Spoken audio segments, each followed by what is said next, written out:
Where there's a will, there is a way. Where there is a will, I bring it to you that there is a way. Now, there's this very interesting character in the Word of God. And this character is called Balak. But most interestingly is Balaam. Balak and Balaam are partners in crime in Numbers 22 to 24. Now, these two very interesting characters, they had an agreement. And so Balak knew that he could not curse the children of Israel. So he said, listen, I need to get to someone who can do my work. I need to curse them, but I cannot do it. Where there is a will, there is a way.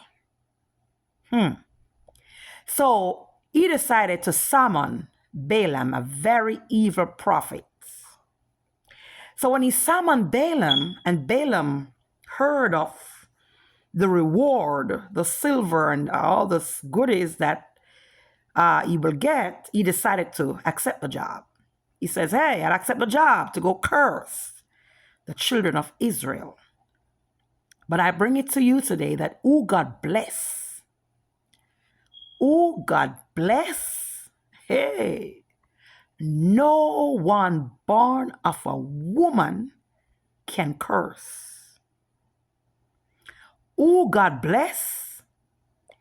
Any being in the realm of the spirit that plan to curse, oh, God bless, they got to have a different type of approach, because who God bless, no man curse. So this evil prophet decided that, hey, I'm going to take this job. Let me go curse them. So on his way to do it, God used a donkey to talk to him. And when this donkey began to talk to him, the donkey says, hey, why are you hitting me? So he thought that, oh, where donkey's talking. When he looked, he realized that there was an angel in the road, in the path, in his way, blocking his way and the donkey's way with a sword drawn to strike him to death. But there and then he repented and said he was sorry. And he went there and he blessed them. So the donkey spoke to him. And of course, he repented and he went there and he cursed. Sorry, he went there and he blessed them. But even though he blessed them, remember, we are talking about a very evil prophet, even though he blessed them, in his heart, he wanted that money, he wanted that payment. And in his heart, he must find a way to curse them. I started off by saying, where there's a will, there's a way. So you thought that after God blocked him in the road with an angel, and after God told him to go bless them, after that you think he would stop. Let me tell you something, guys. The devil and his agents does not give up so easily.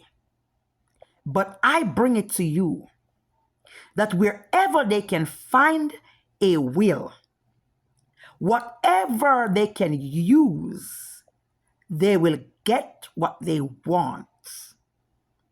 And that is why, as children of God, you must be assertive.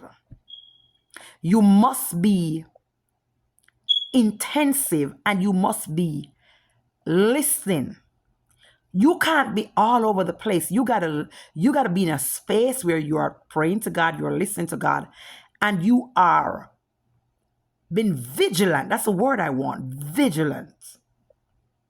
Now you think that after he repented, he would say, let's throw away that thought. But he went back to Balak and he says, hey, I couldn't curse them, but there is a way that they can be cursed. because the idea was to get the children of Israel cursed. So he could not curse them because he repented and he made a promise, and he knew that perhaps if he had went back on his word when he reached the same angel may have struck him. So he said, hey, I repented there, and then I gave God my word, and I said, okay, I'm sorry, I won't do it again. Or maybe he didn't want to die at that point. So he went there and he blessed them. Remember, this evil prophet was the same one who took that money package to go curse God's people. And on his way to do it, there was a roadblock. The roadblock was the angel and God. The roadblock was the angel who drew the sword, and the sword was a sword of death to kill him. But then he opened his eyes and he saw. So when he realized that, hey, I can't do it. When he talked to Balak and he said, I can't do it, but I can't curse them because God blessed his people. God blessed them, so I can't curse them. And instead of going there to curse them, I had to go and bless them. So on top of the fact that they were blessed before, he had to go and bless them again. So he says, listen, I cannot curse them. I am an evil prophet, but I'm going to tell you a way that curse can come upon them. I started off by saying, where there is a will, there is a way. When the enemy comes for you, don't think that because he's coming for you and he is perturbed or he had a setback, he's going to stop. When them witches and them warlocks coming for you, honey, they don't stop. They're not going to back or back off. They're going to keep pushing until they get what they want. And if they come to do it one way and they did not get it to do it that way, believe me, honey, they are coming back another way. What did I say? Where there is a will, there is a way. So when he realized that, hey, I can't do it. When he talked to Balak and he said, I can't do it, but I can't curse them because God blessed his people. God blessed them, so I can't curse them. And instead of going there to curse them, I had to go and bless them. So on top of the fact that they were blessed before, he had to go and bless them again. So he says, listen, I cannot curse them. I am an evil prophet, but I'm going to tell you a way that curse can come upon them. I started off by saying, where there is a will, there is a way. When the enemy comes for you, don't think that because he's coming for you and he is perturbed or he had a setback, he's going to stop. When them witches and them warlocks coming for you, honey, they don't stop. They're not going to back or back off. They're going to keep pushing until they get what they want. And if they come to do it one way and they did not get it to do it that way, believe me, honey, they are coming back another way.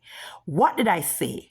Where there is a will, there is a way.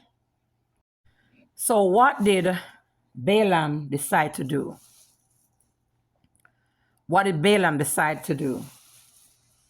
Balaam came up with a plan, and the plan he came up with